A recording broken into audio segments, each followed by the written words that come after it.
आत्मा का छल एक, अध्यात्म का अधेरा सफर। भाग एक। अरुण की दुनिया सफेद और काले रंगों में बटी हुई थी। एक तरफ उसका सुव्यवस्थित नीरस जीवन था। सुबह 8 बजे ऑफिस पहुंचना, कंप्यूटर स्क्रीन पर घंटों आंखें गड़ाए रखना, दोपहर में ठंडे सैंडविच का स्वाद, शाम को अकेले अपने फ्लैट में लौटना और टीवी के शोर में खो जाना। 30 साल की उम्र में उसके पास सब कुछ था। एक अच्छी नौकरी, एक छोटा मोटा बैंक बैलेंस, एक शांत घर, लेकिन उसके पास खुद नहीं था। एक गहरी अनजानी रिक्तता उसे अंदर से खोखला कर रही थी। ये रिक्तता पैसों, शोहरत या प्यार से भरने वाली चीज नहीं थी। ये कुछ और थी, कुछ ऐसा जिसे शब्दों में बांटना मुश्किल था। एक तलाश, आत्मा की तलाश। एक शनिवार की शाम जब बारिश के फुहारे खिड़की से टकरा रही थीं, अरुण बेतरतीब ढंग से इंटरनेट पर विचरण कर रहा था। कहीं कहीं से आध्यात्मिक सत्य की तलाश में वो यूट्यूब के गलियारों में भटक रहा था। तभी उसकी नजर एक वीडियो पर पड़ी। थंबनेल में एक आदमी था, लगभग 40 वर्ष की उम्र, सफेद धोती कुर्ता पहने, चेहरे पर एक अद्भुत रहस्यमयी मुस्कान। उसकी आंखें सीधे स्क्रीन के पार देख रही थी।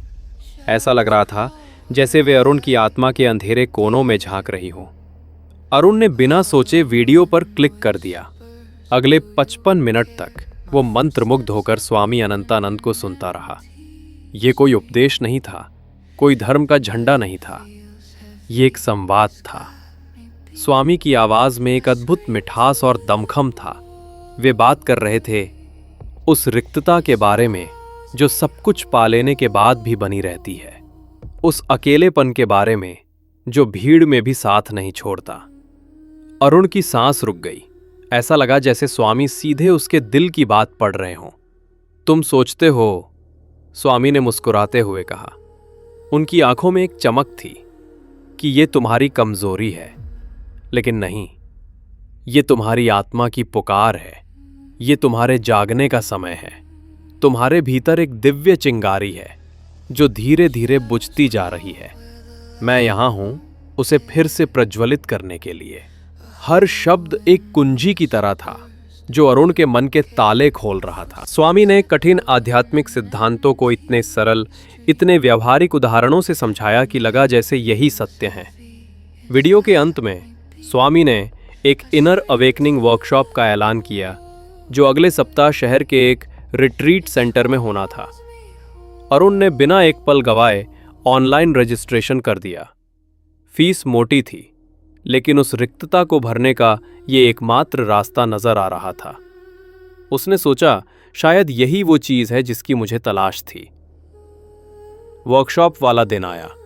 रिट्रीट सेंटर एक शांत, हरा भरा इलाका था। हवा में खुशबू और शांति थी। अंदर एक बड़े हॉल में सफेद कुर्सियां लगी थीं, जहां 100-150 लोग बैठे थे। सबके चेहरे पर एक जैसी उत्सुकता और तलाश थी। तभी दरवाजे से स्वामी अनंतानंद प्रवेश किए। वीडियो में देखे गए व्यक्ति से कहीं ज्यादा प्रभावशाली। उनके चारों ओर एक अलौकिक तेज था। उन्होंने मंच पर कदम रखा और माइक्रोफोन के बिना ही बोलना शुरू किया। उनकी आवाज हर कोने में गूंज रही थी। आप सबका स्वागत है, उन्होंने कहा। उनकी नजरें एक एक शिष्य के चेहरे पर टिक रही थीं। आप यहां इसलिए नहीं हैं क्योंकि आप भटक गए हैं। आप यहां इसलिए हैं क्योंकि आप घर लौटने के लिए तैयार हैं। अरुण की आंखों में पानी आ गया। यही बात थी, घर लौटना। उसे लगा जैसे उसने अपना असली घर ढूंढ लिया हो। पूरा दिन ध्यान, योग और स्वामी जी के प्रवचनों में बीता। वे हर किसी से व्यक्तिगत रूप से मिले। जब अरुण की बारी आई तो स्वामी ने उसकी ओर देखा और बस इतना कहा, तुम्हारी आंखों में बहुत दर्द है बेटे, लेकिन चिंता मत करो, अब तुम सुरक्षित हो। ये एक वाक्य अरुण के लिए लाखों वाक्यों के बराबर था। सुरक्षित। उसे लगा जैसे सालों बाद उसे कोई महत्व दे रहा हो। यहीं से सोल सिडक्शन यानी आत्मा के छल की प्रक्रिया शुरू हुई। वर्कशॉप के बाद अरुण स्वामी जी के इनर सर्कल का हिस्सा बन गया। इसके लिए और ज्यादा फीस देनी पड़ी, लेकिन अरुण को इसमें कोई संकोच नहीं हुआ। आखिर ये उसकी आत्मा की बात थी। इनर सर्कल के सदस्यों के लिए विशेष सत्र होते जहां स्वामी जी और गहरे रहस्य बताते। पहली तकनीक थी अनन्यता का भ्रम। स्वामी जी कहते, ये ज्ञान सबके लिए नहीं है, सिर्फ चुनिंदा लोग ही इसे समझ सकते हैं। आप लोग विशेष हो। अरुण को लगा जैसे उसे एक ऐसे क्लब में चुन लिया गया हो जहां सिर्फ बुद्धिमान और संवेदनशील लोगों को ही प्रवेश मिलता है। इससे उसका अहम तृप्त हुआ। दूसरी तकनीक थी भक्ति की परीक्षा। स्वामी जी कहते, आत्मा की शुद्धि के लिए तुम्हें कुछ त्याग करना होगा। यह त्याग तुम्हारी भक्ति का प्रमाण है। पहले उन्होंने शराब और मांसाहार छुड़वाया, जो ठीक था। फिर उन्होंने कहा, वे फिल्में और संगीत जो तुम्हारी ऊर्जा को दूषित करते हैं, उनसे दूर रहो। अरुण ने अपना पसंदीदा म्यूजिक और मूवीज देखना छोड़ दिया। फिर स्वामी जी ने कहा, बाहरी लोग, यहां तक कि परिवार वाले भी तुम्हारे रास्ते की रुकावट बन सकते हैं। उनकी नकारात्मकता से सावधान रहो। धीरे धीरे अरुण अपने परिवार और पुराने दोस्तों से कटने लगा। उसकी दुनिया सिर्फ स्वामी जी और आश्रम तक सिमट गई। ये था सामाजिक अलगाव। तीसरी और सबसे शक्तिशाली तकनीक थी दिव्य उद्देश्य का भ्रम। स्वामी जी ने एक दिन अरुण को अलग ले जाकर कहा, अरुण, तुम्हारी आत्मा बहुत पुरानी है।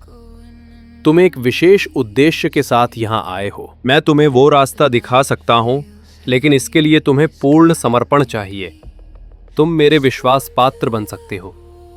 अरुण का सीना गर्व से फूल गया। एक दिव्य उद्देश्य। उसकी नीरस जिंदगी को अचानक एक ऊंचा मकसद मिल गया था। वो स्वामी जी का विश्वास पात्र बनना चाहता था। इसके लिए वो कुछ भी करने को तैयार था। भाग 3। अब स्वामी जी का नियंत्रण पूरी तरह से स्थापित हो चुका था। अरुण के लिए स्वामी जी ही सत्य थे, ही मार्गदर्शक थे, ही भगवान का दूत थे। उसने अपनी नौकरी पर ध्यान देना कम कर दिया, क्योंकि स्वामी जी कहते थे, भौतिक दुनिया के बंधन तुम्हारी आध्यात्मिक उन्नति में बाधक है। उसने अपनी बचत का एक बड़ा हिस्सा आश्रम के विस्तार और दिव्य कार्य के नाम पर दान करना शुरू कर दिया। एक दिन स्वामी जी ने अरुण को बुलाया। अरुण, हमें एक नया रिट्रीट सेंटर बनाना है। ये एक पवित्र स्थान होगा, लेकिन इसके लिए धन की आवश्यकता है। तुम्हारी भक्ति अटूट है। क्या तुम इस पवित्र कार्य में अपना योगदान दे सकते हो? शायद तुम्हारा फ्लैट? ये सिर्फ एक भौतिक संपत्ति है। इसे दान देकर तुम एक ऐसा पुण्य कमाओगे जो तुम्हें मोक्ष के और करीब ले जाएगा। अरुण के मन में पहली बार एक ठंडी लहर दौड़ी। फ्लैट? उसकी सबसे बड़ी संपत्ति? उसने हड़बड़ाकर कहा, गुरुदेव, मुझे एक दिन सोचने दीजिए। स्वामी जी की मुस्कान एक पल के लिए फीकी पड़ गई। उनकी आंखों में वो रहस्यमयी चमक चली गई। उसकी जगह एक ठंडी, कठोर चमक आ गई। जरूर, सोचो अरुण, उन्होंने ठंडे स्वर में कहा। लेकिन याद रखो, आत्मा की परीक्षा का यही सही समय है।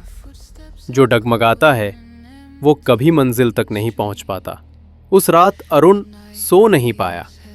उसके मन में एक संघर्ष छिड़ गया। एक तरफ स्वामी जी का दिया हुआ दिव्य उद्देश्य था, दूसरी तरफ उसकी सारी मेहनत से कमाई गई जमीन जायदाद। तभी उसका फोन बजा। आश्रम की एक और शिष्या नेहा का कॉल थी। नेहा भी इनर सर्कल की सदस्य थी और अरुण के करीब आई थी। अरुण? नेहा की आवाज में चिंता थी। स्वामी जी नाराज हैं। उन्होंने कहा कि तुम्हारी आस्था में कमजोरी है। वे तुम्हें अगले सत्र के लिए चुनने वाले थे, लेकिन अब शायद तुम्हारी जगह कोई और ले लेगा। ये एक चाल थी, डर और अपराध बोध का उपयोग। अरुण घबरा गया। स्वामी जी का नाराज होना उसके लिए दुनिया के खत्म होने के बराबर था। उसने फैसला कर लिया। अगले दिन उसने स्वामी जी के चरणों में अपने फ्लैट के कागजात रख दिए।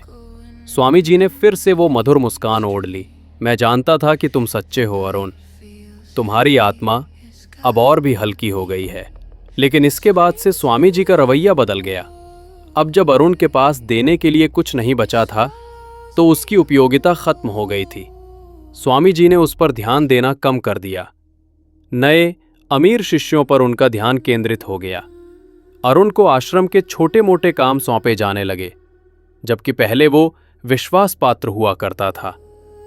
एक दिन उसने गलती से स्वामी जी को एक नए शिष्य, एक धनी उद्योगपति से बात करते सुना। स्वामी जी कह रहे थे, वो अरुण, उसकी आध्यात्मिक क्षमता सीमित है। उसने बहुत कोशिश की, लेकिन उसके कर्मों का बोझ बहुत भारी है। उसे शायद और कई जन्म लेने होंगे। ये वाक्य अरुण के लिए बिजली गिरने के समान था। वो जमीन पर गिरते गिरते बचा। उसकी आंखों के सामने से पर्दा हट रहा था। उसे याद आया कि कैसे उसने अपना सब कुछ दान कर दिया, अपने रिश्ते तोड़े, अपनी पहचान खो दी, और सब इसलिए क्योंकि एक व्यक्ति ने उसकी आत्मिक रिक्तता का फायदा उठाया। अगले कुछ दिन अरुण के लिए नरक के समान थे। वो एक गहरे अवसाद में डूब गया। उसने खुद को बेवकूफ, लाचार और धोखेबाज महसूस किया। लेकिन इसी दर्द ने उसे जगाया। उसकी आत्मा का सच्चा जागरण अब शुरू हो रहा था, धोखे की आग में तपकर। उसने नेहा से बात करने की कोशिश की, लेकिन नेहा अब भी स्वामी जी की जादुई दुनिया में कैद थी। उसने अरुण को नकारात्मक और अशुद्ध बताकर दूर कर दिया। अरुण ने फैसला किया कि उसे वहां से निकलना होगा। एक रात बिना किसी को बताए वो अपने थोड़े बहुत सामान के साथ आश्रम छोड़कर चला आया। उसके पास जाने के लिए कोई जगह नहीं थी। उसने एक सस्ते होटल में कमरा लिया और खुद को फिर से खोजने की लंबी और कठिन प्रक्रिया शुरू की। उसने उन सभी किताबों को फिर से पढ़ना शुरू किया जिन्हें स्वामी जी ने अशुद्ध बताया था। उसने मनोवैज्ञानिक परामर्श लिया। उसने अपने परिवार से, जिनसे वो महीनों से दूर था, संपर्क साधा। शुरू में सबने उसे दुराया, लेकिन धीरे धीरे उन्होंने उसकी बात सुनी। सबसे महत्वपूर्ण बात, उसने अपने भीतर की उस रिक्तता को स्वीकार किया। उसे समझ आया कि आत्मा की तलाश एक छोटी सफर नहीं है, ये एक आजीवन प्रक्रिया है। इसे कोई गुरु एक वर्कशॉप में पूरा नहीं कर सकता। सच्चा आध्यात्मिक मार्ग स्वयं के भीतर से गुजरता है, ना कि किसी के चरणों में बैठकर। उसने अपना फ्लैट वापस पाने के लिए कानूनी लड़ाई लड़ी। ये लड़ाई आसान नहीं थी, लेकिन अरुण अब पहले वाला कमजोर, तलाश में भटकता इंसान नहीं रहा था। वो एक जागरूक, सतर्क व्यक्ति बन चुका था। 1 साल बाद एक दिन अरुण शहर के बाहर एक छोटे से गुमनाम मंदिर में बैठा था। कोई प्रचारित बाबा नहीं, कोई ढोंग नहीं, बस शांति। तभी उसकी नजर एक युवक पर पड़ी जो उदास और परेशान नजर आ रहा था। वो युवक अपने फोन पर एक वीडियो देख रहा था। वीडियो में स्वामी अनंतानंद थे। उनकी वही मधुर मुस्कान, वही सम्मोहन भरी आवाज। युवक ने अरुण की तरफ देखा और पूछा, क्या आपने इस महात्मा के बारे में सुना है?